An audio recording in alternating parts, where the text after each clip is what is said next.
సుమన్ టీవీలో మీ personal and business promotions కోసం కింది నెంబర్కి కాంటాక్ట్ చేయండి.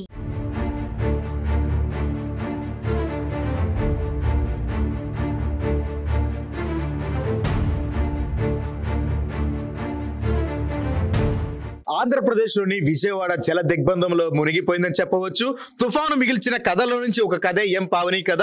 సో ప్రస్తుతం మనం చూస్తున్నాము విజువల్స్ లో నా వెనకమాల కనిపిస్తున్న ఇంటి లోపలికి దాదాపుగా నీరు అనేది వెళ్ళిపోయింది. ఆ సామాన్లు పరుపులు అన్ని కూడా నీటి మట్టం అయిపోయాయి. ముఖ్యంగా చూసినట్లయితే ఇప్పుడు నడుం పై భాగం వరకు కూడా నీళ్లతో మునిగిపోయిన పరిస్థితి అయితే ఉంది. అసలు ఏం జరిగింది, ఏంటి, ఆ రాత్రి ఏం జరిగింది అనేటువంటి పలు అంశాల గురించి తెలుసుకుందాం. అయితే తుఫాను మిగిల్చిన కథల్లో అసలు శనివారం రోజు మొదలైన వర్షం ఎలా ఇళ్లలోకి వచ్చింది, అప్పుడు పరిస్థితి ఏంటి అనే అంశాల గురించి తెలుసుకుందాం. స్థానికులను అడిగి, అమ్మా చెప్పండి, అసలు శనివారం కొంచెం వర్షం పడిందండి. వర్షం పడితే మేము రోడ్డు మీద మాత్రమే వాటర్ ఉంది. ఇట్లా అయ్యిద్దని మాకు అసలు ఎట్ల పరిస్థితులు ఎవరు చెప్పలేదు, మాకు అసలు తెలీదు. తీరా చూస్తే ఆదివారం ఉదయం 7:30 కాడ నుంచి మొదలైంది వాటర్ రావటం. అసలు తీసుకునే అవకాశం లేదు, ఫుడ్ లేదు, ఏమి లేదు. మేము ఇలా నీళ్ళ చూడండి ఇలా పాడైపోయిన వస్తువులన్నీ ఏం తీసుకోవడం. వర్షం ఎప్పుడు అంటే సుమారు మీకు శనివారం వర్షం పడింది, వాటర్ రోడ్డు మీదే ఉన్నాయి. ఆదివారం ఉదయం 7:30 కాడ నుంచి 8 కాడ పాత్రలు మొత్తం వాటర్ మొత్తం లోనికి వచ్చేస్తుంది. ఒక్కసారిగా వచ్చినాయా లేకపోతే కొద్దిగా వస్తున్నాయి? ఒకేసారి వచ్చేసినాయి వాటర్. 2 గంటల్లో మొత్తం తీసుకునే అవకాశం లేదు మాకు. అసలు టిఫిన్లు చేసుకునే అవకాశం కూడా లేదు. లేకపోతే మేము చూస్తే నీ వాటర్ వచ్చేస్తున్నాయి. అదే టీ పొయ్యి మీద పెట్టాము అంతే. గ్యాస్ బండ్ కూడా వేసి వెళ్ళిపోతుంది. అసలు మాకు ఏ అవకాశం లేదండి. అసలు ఇంట్లో ఇప్పుడు మేము ఎలా ఉండాలి? కట్టెడు బట్టలతో మేము బయటకు వచ్చేసాం. ఏదో బిల్డింగ్ పైన ఎక్కితే ఇప్పుడు దాకా ఎలా రేత్రి వర్షం ఒక్కసారిగా వచ్చినప్పుడు మీరు సామాన్లు తీసుకునే సమయం ఉందా? అసలు మాకు ఎప్పుడు ఎట్లా వచ్చిందని మాకు తెలియదు కదండి. ఎలా తీసుకుంటాం? సుమారు ఎంత టైం పట్టిందంటే రోడ్డు మీద నుంచి నీళ్లు మీ ఇంట్లోకి రావడం? నుంచి 2 గంటల్లో మొత్తం 1.5-2 గంటల్లో మొత్తం మునిగిపోయిందండి. అసలు అవకాశం లేదు మాకు. ఏదైనా తీసుకెళ్ళటానికి లేదు. ఎవరింట్లో వాళ్ళు కూడా ఎవరికాళ్ళు వెళ్ళిపోయారు. ఎక్కడోళ్ళు అక్కడ వెళ్ళిపోయారు. భయం వేసి కట్ట మీదకి వెళ్ళిపోయారు, బిజీ మీదకి. అసలు మాకు ఏ అవకాశం లేదు, ఏ తింటానికి లేదు, ఏం చేయటానికి లేదు. మేము అవతల పక్కన ఉంటే మాకు ఏ అవకాశాలు రావట్లేదు. ఈ మెయిన్ రోడ్డు మీద ఇక్కడ కూడా ఇవ్వట్లేదు. వచ్చిన వాళ్ళు వచ్చినట్టు పైకి వెళ్ళిపోతున్నారు. పైన ఇవ్వాలి అంటున్నారు కానీ మా దగ్గరకు వచ్చే వాళ్ళకి ఏమి లేవు. లోపలికి నీళ్లు వచ్చినప్పుడు మీరు ఏమన్నా అంటే సామాన్లు ఏమన్నా తీసుకునే గానీ అవకాశం లేదు. అసలు మీకు ఏం చేయాలి? క్షణంగా నీళ్ళు వచ్చేసి అసలు ఏం చేయాలో కూడా మాకు అర్థం కాలేదు. వాటర్ అది మొత్తం పాడిపోయినాయి. అవతల రూమ్ లో అసలు ఏ వస్తువు లేదు. అసలు ముందు రావటమే మొత్తం రోడ్డు మీద వచ్చేసినాయి, మొత్తం వెళ్ళిపోయినాయి. అంటే మరి ఒక్కసారిగా నీళ్ళు వచ్చినప్పుడు కనీసం అందరు జనాలందరూ బయటకు రావడం ఎవరికాళ్ళు ప్రాణాలే కాపాడుకుంటున్నారు. ముందు వస్తువులు చూసుకోవట్లేదు ఎవరికాళ్ళు. ఇప్పుడు ప్రాణం మిగిలితే చాలు అనుకుంటున్నారు. చాలా మంది చచ్చిపోతారు కదా. ఇవన్నీ ఎందుకు? చిన్నపిల్లలు ఉన్న వాళ్ళు ఏం చేస్తున్నారు? చిన్నపిల్లలు తీసుకుని వెళ్ళిపోతున్నారు. ఎవరి ప్రాణాలు వాళ్ళకి ముసలోళ్ళు ఉంటే ముసలోళ్ళని తీసుకుని వెళ్ళిపోతున్నారు. ముందు ఇంట్లో సామాన్లు కనీసం వర్షం వచ్చేటప్పుడు గంట ముందైనా మీకు హెచ్చరికలు చేయడం గానీ మీకు వర్షం అసలు అలాంటి మాకు ఎవరు చెప్పలేదు. మాకు అసలు తెలీదు. ఏదో వర్షం నీళ్లే కదా అనుకున్నాం. ఇలా వరద వచ్చిద్దని గానీ, మా ఇళ్లలో ఇలా జరుగుతాయి అని కానీ, మా వస్తువులన్నీ పాడైపోతాయి కానీ, మాకు ఏం లేకుండా ఉంటాయి అని కానీ, చిన్నపిల్లలు అసలు ఎల్లాడిపోతుంటే అలా తీసుకెళ్ళడం కానీ ఏం జరగలేదు. ఎవరికి ఏం చేయాలో కూడా అర్థం కాల. అలా అయిపోయాం. ఇప్పుడు మా పరిస్థితి ఏం లేదు. కట్టుడు బట్టలతో ఉన్నాం. అసలు మేము ఏం చేయాలో మాకు అర్థం కావట్లేదు. వర్షం వచ్చిన తర్వాత నీళ్ళన్నీ వచ్చేసినాయి, వర్షం ఆగిపోయింది. ఇక నీళ్లు ఎట్లాగే ఉంటాయి? దీని గురించి అధికారులు గాని, పోలీస్ సిబ్బంది గాని, ఫైర్ సిబ్బంది గాని ఎవరన్నా మాకు ఒక్కళ్ళు కూడా వచ్చి ఏది చెప్పింది లేదండి. శనివారం వర్షం వచ్చింది. శనివారం సాయంత్రం కొద్దిగా నీళ్లు ఉన్నాయి. మేము పడుకునే టయానికి వాటర్ ఆ శనివారం వర్షం నీళ్లు వెళ్ళిపోయినాయి. రోడ్లు కూడా కడిగేసుకుని శుభ్రంగా లోన పడుకున్నాం. తెల్లారు లెగ్గానే మాకు ఫుల్ నీళ్లు వచ్చేస్తున్నాయి. ఇదేంటి వర్షం లేదండి. అప్పుడు నీళ్లు వచ్చేస్తున్నాయి లోనకి. నీళ్లు వచ్చేస్తున్నాయి. ఏం తీసుకోవాలన్నా ఏం తీసుకోపోవాలో మాకు అవకాశం లేదు. అసలు ఎవరిని పిలుచుకోవడానికి ఎవరిళ్లలో సమస్యలు వాళ్ళకి, ఎవరి పిల్లల్ని వాళ్ళు కాపాడుకుంటారు. ఎవరి భార్యని ఎవరి పిల్లల్ని ముసలోళ్ళు మొక్కళ్ళు వాళ్ళు తీసుకెళ్లాలి కదా. మరి వాళ్ళు కాపాడుకుంటారు. ఎవరిని పిలుస్తాం? చూద్దామా లోపల పరిస్థితి ఎలా ఉందో ఏంటి అనేది.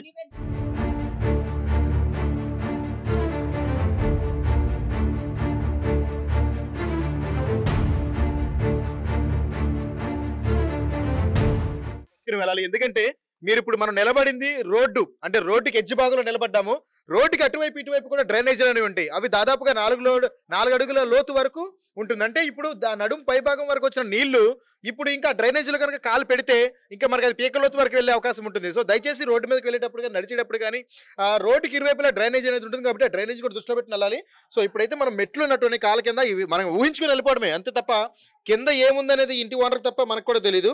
సో ఇప్పుడు మనం లోపలికి అయితే వెళ్ళడం జరుగుతుందంటే వర్షపు నీరు ఇప్పటికి లోపలికి వచ్చి 3 రోజులు కావచ్చు జరగడంతో ఆ లోపలంతా దుర్వాసన అనమాట. అంటే ఏంటంటే మురుగుడు నీళ్ళు. నీరు అనేది పారుతున్నంత సేపు బాగానే ఉంటుంది, కానీ నీరు అట్లా స్టక్ అయిపోయినప్పుడు మాత్రం ఖచ్చితంగా దుర్వాసన వచ్చేస్తుంది. అంటే మీరు ఇంతవరకు రోడ్డు మీద ఉన్నప్పుడు బాగానే ఉంటుంది, కానీ అదే ఇళ్లలోకి నీరు వచ్చినప్పుడు మాత్రం ఆ పరిస్థితి వర్ణాతీతం అని చెప్పొచ్చు. ఇప్పుడు మనకు ఆల్రెడీ తెలుస్తుంది, నా కాళ్ళ కింద బురద, అంటే ఇప్పుడు నీళ్లపై నుంచి ఒక అడుగు వరకు నేను బురద లోతులో అడుగు పెట్టాను. మీకు ఇది కెమెరాలో కనిపించకపోవచ్చు, కానీ ఇక్కడ కాలు పెట్టిన వ్యక్తికి మాత్రం తెలుస్తుంది. మీరు చూస్తున్నారు కదా, ఇప్పుడు నేను ఒక అడుగు లోతు బురదలోకి నేను అడుగు పెట్టాను అన్నమాట. ఆ అడుగు బురదలో నడుస్తున్నాను. అంటే ఇప్పుడు చూస్తున్నారు కదా, ఇప్పుడు ఇది వచ్చేసరికి హాలు, అంటే ఇది ఒక రూము, సారీ ఇది ఒక రూము. ఈ రూమ్ లో చూస్తున్నాం కదా, ఇదిగోండి పరుపు, కుర్చీ, సోఫా, ఆవిడికి ఉన్నటువంటి సామాన్లు ప్రతిదీ నీటి మట్టం అయిపోయాయి. చూస్తున్నారు కదా, ఇంకా వాటిని తీసుకునే సమయం కూడా లేకపోవడంతో వాటిని అట్లాగే వదిలేసింది ఆవిడ. సో చూస్తున్నారు కదా, ఇప్పుడు ఆ బీరువా కూడా సగ భాగం వరకు బీరువా ఉంది. ఇప్పుడు మీరు చూడొచ్చు, ఇదిగోండి తేలాడుతుంది ఇది నీళ్ళలో, ఇదిగోండి కదిలితే మీకు కనిపిస్తుంది కదా, ఇది తేలాడుతుంది నీళ్ళలో. సో అలాంటి పరిస్థితుల్లో ఉంది ఇది. సో చూస్తున్నారు కదా, ఇది తేలాడుతుంది నీళ్ళలో, ఇదిగోండి ఇలా తేలాడుతుంది. సో ఇంకా ఇది ఎందుకు పనిచేయవు, ఇక్కడ సామాన్లు కూడా ఎందుకు పనిచేయవు అంటే ఆవిడ తీసుకునే సమయం కూడా లేకపోవడంతో ఆవిడ తీసుకునే ఉపయోగం కూడా లేదు. అయితే ప్రస్తుతం అయితే మోకాళ్ళలోతు బురదలో అడుగుపెట్టి నడుస్తున్నాము, ఎందుకంటే ఆల్రెడీ ఇదంతా మట్టి. ఒకవేళ నీరుని ఇప్పుడు హుటాహుటిగా తరలించినా సరే బురద అనేది అలాగే ఉండిపోతుంది. మళ్ళీ బురదను క్లీన్ చేయడానికి మినిమం ఒక వారం రోజులన్నా పడుతుంది. అంటే వీళ్ళు కోలుకోవడానికి ఎట్లేదైనా సరే 3 నెలల పాటు ఓన్లీ ఈ పని మీదే ఉంటేనే వాళ్ళకి ఇక ప్రత్యామ్నాయంగా వేరే పని చేసుకోవడానికి కూడా అవకాశం లేదు. సో అయితే ప్రస్తుతం మనం వంటగది చూస్తున్నాము. అంటే ఇప్పటి వరకు మనం ఒక రూమ్ చూసాము, ఆ రూమ్ లో ఉన్నటువంటి సామాన్లు చూసాము. ఇది వంటగది పరిస్థితి. ఇక్కడ పవర్ సప్లై కూడా లేదమ్మా, 3 రోజుల నుంచి లేదండి. 3 రోజుల నుంచి 3 రోజుల నుంచి లేదండి. ఓకే, మీ ఫోన్ ఛార్జింగ్ పెట్టుకోవడం కానీ అసలు ఏమి లేవండి, ఏమీ లేదు, అవకాశం లేదండి. ఓకే. ప్రస్తుతం మనం వంటగదిలో అయితే ఉన్నాము. వంటగదిలో వాళ్ళు వంట చేసుకోవడం దేవుడెరుగు. గ్యాస్ బండ నీళ్ళల్లో ధర్మకోల్లాగా తేలాడుతుంది. అంటే వరద ఉద్రిక్తత, నీటి ప్రభావం ఎంత ఉందనేది అర్థం చేసుకోవచ్చు. ఇంకా ఎలాంటి పరిస్థితుల్లో వాళ్ళు వంట ఏం చేసుకుంటారు, కిచెన్ దాదాపుగా మునిగిపోయింది. వీరు ఉన్నటువంటి నిత్యావసర వస్తువులు, సామాన్లు, బియ్యం కట్లు, ఏవైతే పప్పు దినుసులు ఉంటాయో అవన్నీ కూడా పూర్తిగా నీలమట్టం అయిపోయాయి. ఇక్కడ ఏమీ కనిపించే అవకాశం కూడా లేదు. చూస్తున్నాం కదా, అంటే వంటగదిలో దాదాపుగా మోకాళ్ళపై వరకు కూడా నీళ్లతో వచ్చేసి నిండిపోయింది. అంటే ఇది 3వ రోజు కాబట్టి కొంచెం తగ్గింది. ఇంకా గడిచిన రోజుల్లో అయితే ఇంకా నిన్న చూసినట్లయితే ప్రభావితం ఇంకా చాలా ఎక్కువ ఉండే అవకాశం ఉంటుంది. ముఖ్యంగా ఈ నీరు కూడా బాగా కలుషితం అయిపోయింది. అంటే నీరు ఎటు ప్రవహించేది లేదు. రోడ్డు మీద ఉన్నటువంటి వ్యర్థాలు కానీ, చుట్టుపక్కల ఉన్నటువంటి వ్యర్థాలు కానీ అవన్నీ కూడా ఈ నీళ్ళలో కలిసిపోయినాయి. ముఖ్యంగా ఈ నీరే చాలా ప్రమాదకరంగా తయారైంది. ఇప్పుడు మనం చూస్తున్నాం, ఇదిగో నీళ్ళలో జర్రి పాకుతుంది. ఈ నీళ్ళలో పాకుతున్న జర్రిది. సో అంటే వీళ్ళు ఇక్కడే జీవించాలి, ఇక్కడే ఉండాలి, కానీ పరిస్థితి ఎంత దారుణంగా ఉందో అర్థం చేసుకోండి. అయితే మనం ఇంకా చూస్తున్నాము, ఇంకా ప్రాంతాల్లోకి వెళ్తున్నాము. ఇప్పుడు బయట పక్కకు వచ్చాము. బయట పక్క చూస్తే ఇదే పరిస్థితి, నీళ్లు కూడా ఇదిగోండి ఇలాగే ఉన్నాయి. సో చూస్తున్నాం, నీళ్ళల్లో తేలాడుతున్నటువంటి సామాన్లు మీరు చూడొచ్చు. ఆల్రెడీ ఇక్కడ కనీసం తింటాకి రైస్ అన్న దాచుకునేవాళ్ళం. ఇప్పుడు రైస్ కూడా తెచ్చుకున్నప్పుడు ఇది మంచాలు మొత్తం పడైపోయినాయి. ఆ రూమ్ పడైపోయింది, ఈ రూమ్ పడైపోయి తెచ్చుకుని ఇలా పెట్టుకున్నాం, అయినా సరే ఈ పడైపోయినాయి. మాకు ఏ వస్తువు మిగిలేదు లేదండి. ఉన్నాయి, చాలా కొట్టిపోయినాయి. అలమారులో అయితే చాలా కొట్టి వెళ్ళిపోయినాయి అండి, బయటికి వెళ్ళిపోయినాయి. అసలు మేము ఏం చేయాలో మాకు అర్థం కావట్లేదు. నీళ్ళు అసలు బయటికి వెళ్ళిపోయినాయి. అసలు తలుపులు వేద్దామని అసలు అలమారులో అన్ని కొట్టుకెళ్ళిపోయినాయి. అసలు ఇప్పుడు మేము ఏం చేయాలో, ఎలా ఉండాలో కూడా మాకు అర్థం కావట్లేదు. అంటే ఇక్కడ వరద ఉధృతిగా పెరిగే కొంచెం ఏమైందంటే సామాన్లు, తేలి వస్తువులు అన్ని కూడా బయటికి వెళ్ళిపోవడం జరుగుతుంది. ఇలా వెళ్ళిపోతున్న వస్తువులు పట్టుకునే క్రమంలో కూడా కాళ్ళకి దెబ్బలు తగిలి అని చెప్పేసి ఇక్కడ స్థానికులు చెప్తున్నారు. చూసినట్లయితే కెమెరా ముందుకు వచ్చేసి చూస్తే కనుక మీరు చూడొచ్చు, ఇదిగోండి సామాన్లన్నీ కూడా. సో ఇది ప్రస్తుత పరిస్థితి. చూసారు కదా, నడుం లోతు నీళ్ళల్లో మునిగిపోయినటువంటి ఇళ్లను చూసాము. ఆ ఇళ్లలో ఉన్నటువంటి వస్తువులు ఏ రకంగా మునిగిపోయో చూసాము. అయితే ఇంకా వాళ్ళ పరిస్థితి ఏంటనేది, ఇప్పుడు వాళ్ళు ఇంకా సంక్షోభంలో ఉన్నారు. అసలు వీళ్ళు ఎలా జీవించాలి, మా జీవనం ఏంటని చెప్పేసి ఇక్కడ ఉంటే ప్రజలు ఆవేదన వ్యక్తం చేస్తున్నారు. చూడండి ఎలా అయిపోయింది. ఇప్పుడు మేము ఏం చేయాలండి, మాకు ఏం అర్థం కావట్లేదు. అసలు ఎలా తినాలి, బళ్ళు అన్ని పాడైపోయి రోడ్లోనే ఎంత ఉందండి, మా ఇంట్లో ఎంత ఉండదు చూడండి. అసలు మాకు పరిస్థితి ఏంటో కూడా మాకు అర్థం కావట్లేదు. ఇది ముందే తెలిస్తే ఈ బాధ ఉండేది. మా పెద్ద అబ్బాయికి కూడా, మా పెద్ద బాబుకి కూడా దెబ్బ తగిలిందండి. చాలా పెద్ద తగిలింది. దాన్ని తీద్దామని లోపు మొత్తం చాలా పెద్ద దెబ్బ తగిలింది. చాలా బాధపడతాడండి మా అబ్బాయి. ఏం చేయాలో అర్థం కావట్లేదు. మా పిల్లలకు వచ్చి దెబ్బ తగిలింది, ఏదైనా సహాయం చేసుకోవడానికి కూడా లేదండి మాకు. అసలు చాలా ఇబ్బందిగా ఉంది. మరి పెద్దమ్మ కరోనా టైంలో కూడా ఇంత ఇబ్బంది పడలేదండి. అప్పో సప్పో చేసుకుని టయానికి అన్ని తినేవాళ్ళం. తెలిసింది కాబట్టి జాగ్రత్త పడ్డాము కరోనా టైంలో. ఇప్పుడు అసలు అవకాశం లేదు. మా అబ్బాయికి దెబ్బ తగిలింది, మేము ఏం చేయాలో మాకు అర్థం కావట్లేదు. అసలు ఇలా అయిపోయిందండి మా పరిస్థితి. కరోనా టైంలో అసలు చక్కగా ఆనందంగా తిన్నామండి. అసలు టయానికి అన్ని తిన్నాము. ఇప్పుడు అసలు మాకు అసలు తెలియలేదండి. ఇప్పుడు ఏమవుతుందో కూడా మాకు అర్థం కాకుండా పరిస్థితిలో వచ్చేసినాయి. మా వస్తువులన్నీ పాడైపోయినాయి, మా పిల్లలకు దెబ్బలు తగిలినాయి. ఇప్పుడు మా పరిస్థితి ఏంటో మాకు అర్థం కావట్లేదండి. ఏం చేయాలండి ఇప్పుడు? అసలు మేమేం చేయాలి? తింటాకు కూడా లేవు, అన్ని రైస్ మొత్తం కొట్టిపోయినాయి. ఇప్పుడు మేమేం చేయాలి చెప్పండి.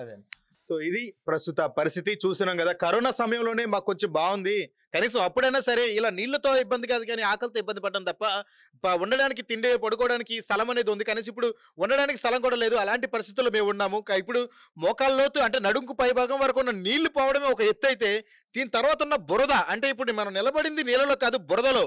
ముందు నా మోకాల వరకు బురద ఉంది, ఆ బురద పైన నిలబడి ఉన్నాము, కాళ్ళు అయితే కూరుకుపోయి ఉన్నాయి. ఇప్పుడు నీళ్ళన్నీ పోయిన తర్వాత ఆ బురదను క్లీన్ చేయాలి, అదే పెద్ద టాస్క్ అని చెప్పొచ్చు. సో ఇక్కడ వీళ్ళ పరిస్థితి ఏంటి అని అగమ్య గోచరంగా ఉన్నారు.